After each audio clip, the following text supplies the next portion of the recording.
Lock off season 2 के update को लेकर आ चुके हैं हम आपके बीच में। तो जजमेंट डे पर हो चुका है फैसला और मिल गई है सजा आकांक्षा को उस सेल में जाने का जहां की स्थिति बड़ी ही खराब है। तो किस तरीके से पनिशमेंट सेल में सजा काटती हुई नजर आएगी आपको आकांक्षा और कैसी होगी आगे की कहानी, कैसे श्रेया जो है अच्छा बनने की एक तरह से नाटक करती हुई नजर आएगी, तो वहीं पर शिल्पा जो है दिवाली मनाती हुई नजर आएगी।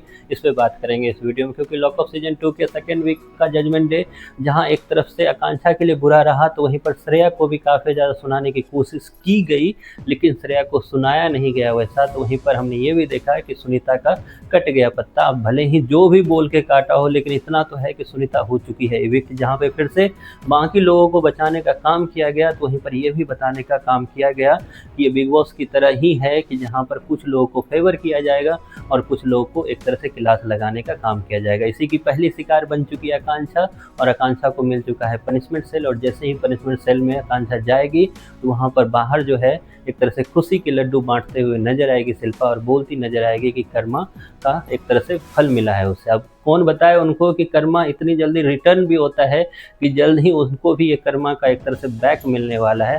खैर वो सारी चीज़ें आगे आपको दिखाई जाएगी किस तरीके से होने वाला है। आकांक्षा का ये सफ़र पनिशमेंट सेल में किस तरीके से गुजारती नजर आएगी आकांक्षा अपने दिन, और कैसे इमोशनल होकर रोती हुई नजर आएगी, और कैसे योगेश उसका साथ देता हुआ नजर आएगा। इस पर करेंगे इस वीडियो में बात, क्योंकि आगे के दिन आपको काफ़ी ज़्यादा हो सकता है इमोशनल कर सकती है, खास करके तब जब आप आकांक्षा के फैन हो। क्योंकि आकांक्षा को आज रिसेंट एपिसोड में देखने के बाद आपको भी कहीं ना कहीं एक तरह से हैरानी हुई होगी, क्योंकि आकांक्षा चाहकर भी कुछ नहीं बोल पाई। एक तरह से उनका दिल जो है नम होता हुआ दिखा, क्योंकि सारे सवाल जो हैं आकांक्षा पे ही दागे गए। एक तरह से सब कुछ बोला गया, फिर चाहे बिलो द बेल्ट हो या फिर सबसे ज़्यादा बदतमीजी का टैग हो, और ना जाने क्या क्या। फराह खान ने जरा सा भी कसर नहीं छोड़ा। तो रितेश देशमुख ने भी श्रेया को उनका ही दुश्मन खुद ही बताने का काम किया, जहां श्रेया खुद को एक्सप्लेन करती हुई नजर आई, भोली भाली बनती हुई नजर आई। तो रितेश ने बताया कि डे वन से आपने जो दिखाया आप वही दिखोगे, और इसके अलावा किसी ने कोई काम नहीं किया। वहीं पर जहां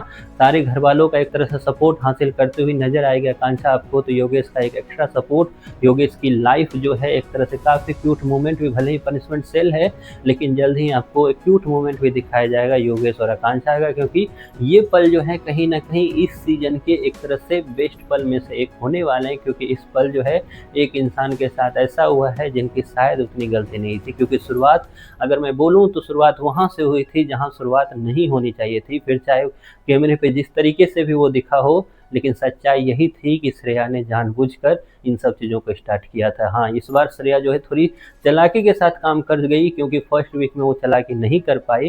क्योंकि श्रेया तो सब कुछ प्लान करके आई है कि फर्स्ट वीक में ये बम फोड़ना है, तो सेकेंड वीक में दूसरा बम, तीसरा बम अब उसका तैयार होगा कि थर्ड वीक में कौन सा बम फोड़ना है। वहीं पर शिल्पा शिंदे जो है मेच्योरिटी की मिसाल देने वाली, सीनियरिटी का एक तरह से तगमा पहनकर आने वाली, वो इस तरीके से नाचते हुए नजर आ रही है जैसे 12 से 13 साल का बच्चा खुशी मनाता हुआ नजर आ रहा है एक छोटे से लॉलीपॉप मिलने की वजह से। जहां इन सब के चीज़ों में आगे आपको नजर आएगा कि रितेश देशमुख सबकी खुशी में भंग डालता हुआ नजर आएगा, क्योंकि आकांक्षा चौधरी को मिल गई है बड़ी सजा।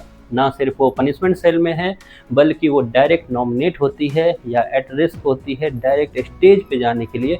उसे वो मौका भी नहीं मिलेगा वो टास्क करने का जिसमें अपने आप को सेव कर सकती है। कहीं ना कहीं एक तरह से मिसाल पेश करने की भी कोशिश है लॉक ऑफ सीजन 2 में, कि अगर आप कुछ भी थोड़ी सी ध्यान से ना करो तो आपको काफ़ी बड़ी सज़ा मिल सकती है। तो आगे से आप ध्यान से ये सब कुछ बताने का काम किया गया, एक मैसेज देने का काम किया गया। आप कितने एक्साइटेड हो आगे की चीज़ों को लेकर, इसके बारे में आपकी जो भी राय है कमेंट बॉक्स में ज़रूर बताएं।